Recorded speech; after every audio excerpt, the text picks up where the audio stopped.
안녕하세요. 저는 올해로 65세가 된 여성입니다. 저는 지금 푹신한 침대에 누워 창밖으로 바람에 흔들리는 나무짚을 바라보며 옛 생각에 잠겨 있습니다. 흔들리는 나뭇잎에 햇살까지 비추니 반짝반짝 눈이 부실 지경이네요. 제 인생도 어느 지점에선가 저 나뭇잎처럼 반짝거렸던 시절이 있었을까요? 그 반짝이는 시절을 찾기 위해 머릿속을 헤집어보고 또 헤집어봤습니다. 그랬더니 생각나는 얼굴이 있네요. 까무잡잡한 피부였지만 눈빛이 살아있던 그 얼굴.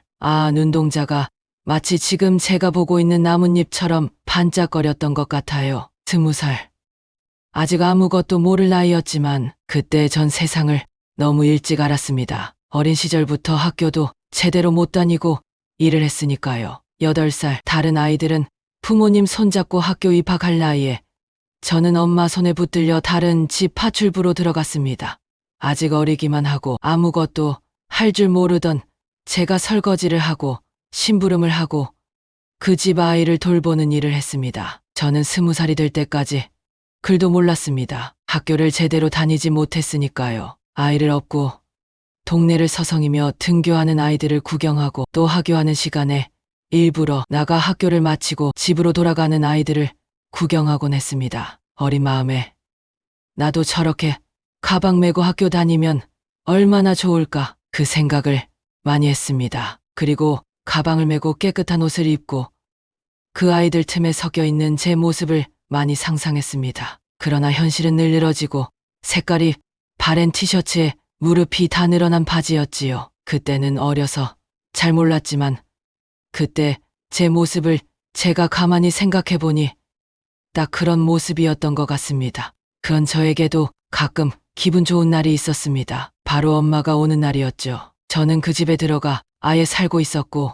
한 달에 한 번씩 엄마가 오셨습니다. 지금 생각하면 그것도 엄마라고 라는 생각이 들지만 그때 전 엄마가 그리웠고 한 번씩 절 보러 오는 그날을 손꼽아 기다렸던 것 같아요. 1시간도 채 안 되는 시간이었지만 점심쯤 오셔서 같이 밥을 먹고 다시 돌아가시곤 했어요. 그러던 어느 날이었어요. 저를 만나기 전 주인집 아줌마를 꼭 보고 오는데 그날은 주인 아줌마를 만나고 오시면서 저를 보자마자 울그락불그락 하는 얼굴로 화를 내는 거예요. 너 인연 정말 그렇게 할래?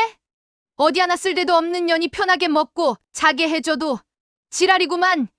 이 하나를 제대로 못해가지고 쯔쯔쯔. 전 앞뒤 사정도 모른 채 엄마의 갖은 욕설과 협박을 우두커니 서서 듣고만 있었고 입 한 번 뻥끗하지 못했어요. 그렇게 저에게 한참을 정신없이 쏟아붓던 엄마는 점심도 먹지 않고 그대로 돌아가셨고 영문을 모르는 전 그 자리에 얼어서 한동안 가만히 서 있었던 것 같아요. 발은 땅에 붙었고 손을 허벅지 옆에 붙인 채 앞으로 가지도 뒤로 가지도 못하고 오독하니 서서 부들부들 떨었던 기억이 납니다. 나중에서야 자초지종을 알게 되었는데 매달 한 번씩 엄마가 오시는 날은 바로 제 월급을 받으러 오는 날이었어요. 전 제가 일을 하면서도 돈을 한 번도 구경한 적도 만져본 적도 없습니다. 엄마가 매달 와서 돈을 수금해 갔던 거죠. 그런데 엄마가 오기 며칠 전 제가 컵 하나를 깨뜨렸습니다. 컵을 들고 걸어오다가 발이 미끄러져 넘어지면서 컵을 놓쳤고 컵은 그대로 날아가 쨍그랑하고 깨져버린 겁니다. 주인 아주머니께 연신 죄송하다고 사과를 했고 주인 아주머니는 별말을 하지 않으시고 넘어가서 그렇게 넘어간 줄로만 알았는데 그달 제 월급에서 깨진 컵값을 뺐던 모양이에요. 그렇잖아도 얼마 되지 않는 제 월급에 컵값을 빼고 주니 엄마가 화가 단단히 나신 거지요. 전 아직도 그날을 잊지 못해요. 기다리고 기다리던 엄마였는데 그날 화가 나서 저를 향해 삿대질하고 욕을 하고 소리치던 그 모습을요. 그날 제 마음이 단단히 체한 것 같습니다. 그 체한 마음이 풀어지지 못하고 한평생 저를 괴롭히고 또 괴롭히며 살아왔어요. 그렇게 남의 집 살림으로 시작한 일은 공장으로 옮겨졌고 공장에서 재봉틀 돌리는 일을 했습니다. 그리고 세월은 흘러 저는 20살이 되었습니다. 여전히 제 부모님은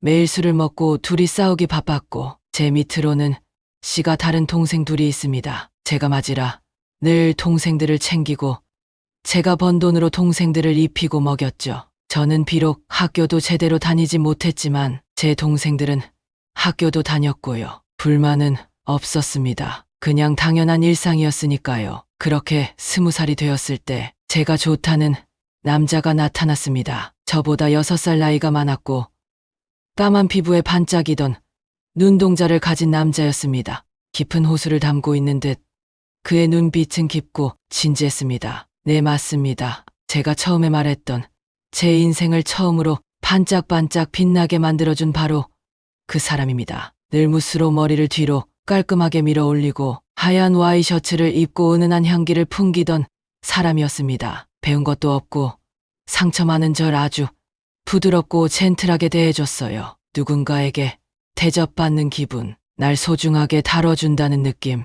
처음으로 그런 황홀한 대접을 받았죠. 일이 끝날 때쯤 맞춰 공장 앞에서 절 기다리고 있다가 집까지 데려다 주고 가끔 쉬는 날 밥을 먹으러 가자고 했죠. 워낙 마음에 상처가 많고 자존감도 낮은 저라 그의 호의를 제대로 받아들이지 못한 것 같아요. 늘 어느 정도 벽을 치고 거리를 뒀죠. 그런 대접은 나에게 어울리지 않는다는 생각을 하면서 말이에요. 그런 그와 진지한 대화를 나눈 적이 있습니다. 난 배운 것이 없다. 아직 글도 모르고 가정 형편도 많이 어렵다고요. 그런 저에게 그는 놀란 기색도 없이 차분하게 이야기했습니다. 앞으로 내가 배우고 싶은 것 다 배우게 해주고 하고 싶은 거 다 해주고 싶다고요. 전 저에게 정이 떨어져 도망갈 줄 알았는데 전혀 아니더라고요. 나중에 알았지만 꽤 유복한 집안의 아들이었습니다.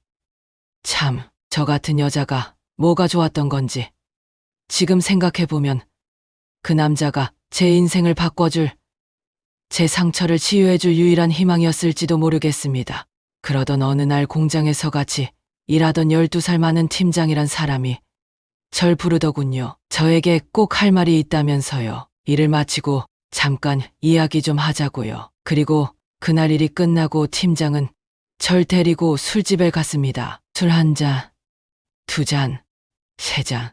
사실 저는 그날 술을 처음 먹어봤습니다. 한 번도 먹어본 적 없던 술을 그 사람이 권하고 또 권해서 자꾸 마셨습니다. 성인이 되었으니 이제 술을 마셔도 된다고 하면서요. 거절도 할 줄 모르는 쑥맥이라 주는 술을 다 받아 먹었네요. 할 말이 있다고 해놓고선 특별한 말도 없이요. 그리고 기억을 잃었고 간간히 생각나는 건 그 사람이 절 업고 어딘가에 들어갔고 절 침대에 눕혔고 옷을 벗기던 것이 생각납니다. 술김에 도대체 무슨 일이 일어나고 있는지도 알지 못한 채 전 그대로 당했고요. 그리고 그 하룻밤으로 전 임신을 했습니다. 그리고 지금의 제 남편은 바로 그 12살 많았던 팀장입니다. 임신 사실을 알고 전 그 반짝반짝 빛나는 눈동자를 가진 그 남자를 피할 수밖에 없었습니다. 그래도 끈질기게 절 찾아오는 그 남자에게 결혼할 사람이 생겼다고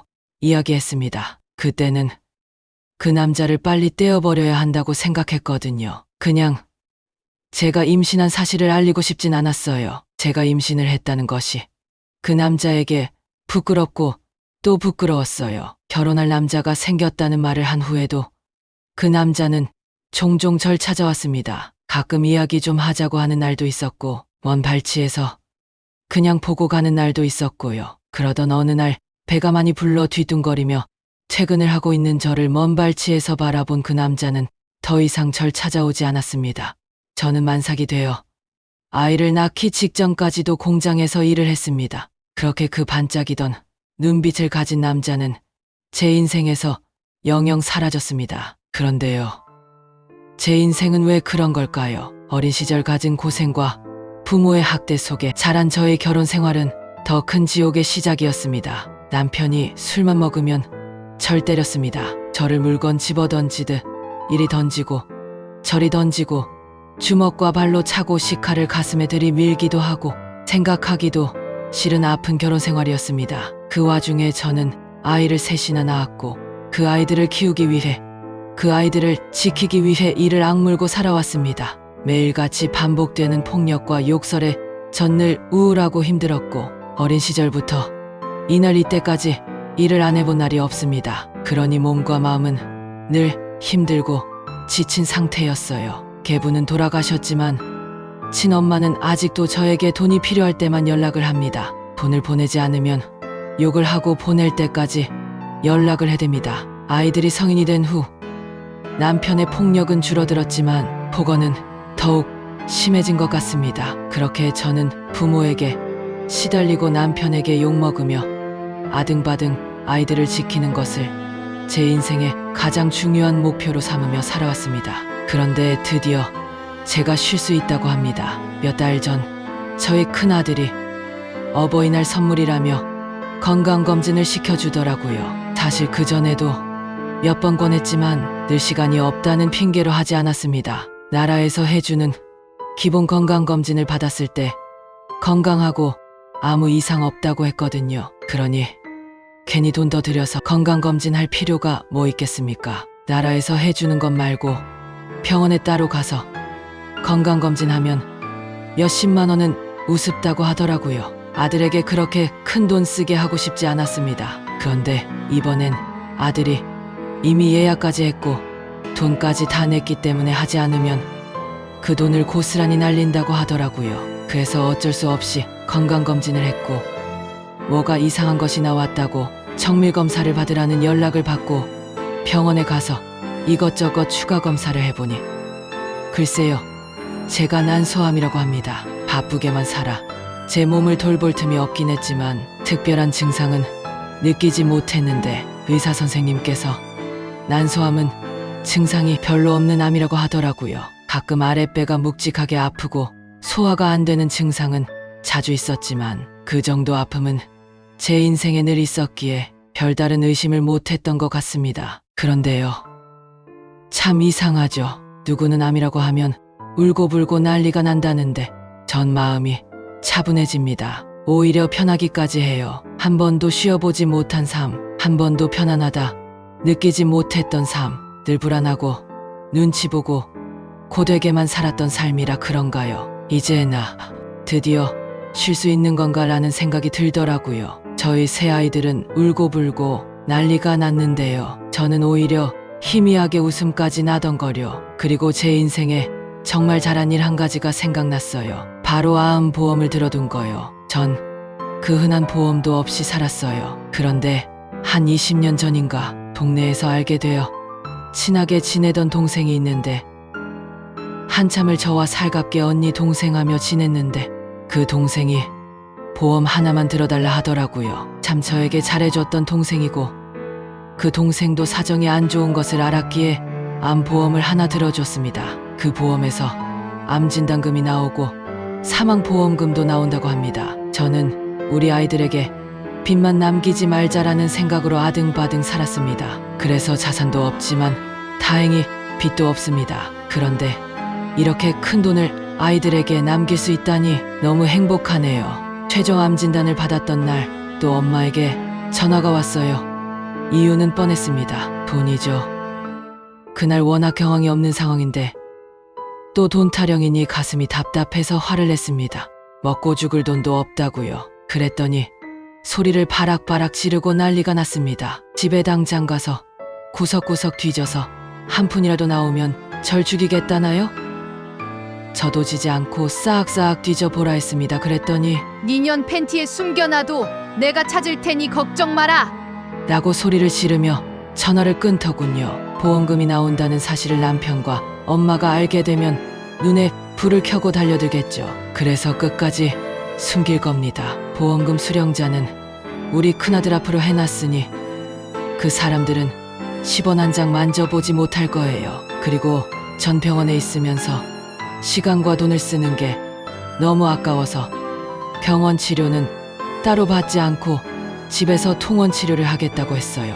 가망이 없는 말기라 그런지 의사도 허락을 해줬네요. 그리고 저는 지금 침대에 누워 살면서 처음으로 참 편안한 시간을 보내고 있어요. 지금까지 전 침대에 누워 있으면서도 진정으로 쉬어본 적이 없는 것 같습니다. 늘 일 걱정. 남편이 또 오늘은 술을 먹고 올까 안 먹고 올까 하는 걱정. 오늘은 엄마 전화가 오나 안 오나 하는 걱정. 늘 걱정과 불안의 연속이었는데 처음으로 편안히 쉬어봅니다. 그리고 지금 반짝이는 나뭇잎을 바라보며 잊었던 그 반짝거리던 눈동자에 그 남자를 추억하는 여유도 부리고 있네요. 그 남자와 인생을 함께 걸어왔다면 전 조금 다른 삶을 살았을까요? 아, 그 남자와 함께였다면 지금 제 아이들을 만날 수 없었겠죠. 그래서 전 제 삶에 만족합니다. 우리 아이들을 만났으니까요. 그리고 아이들에게 늙어서 짐이 되지도 않고 보험금까지 남겨줄 수 있으니 여러분, 이 정도면 제 인생도 해피엔딩인가요?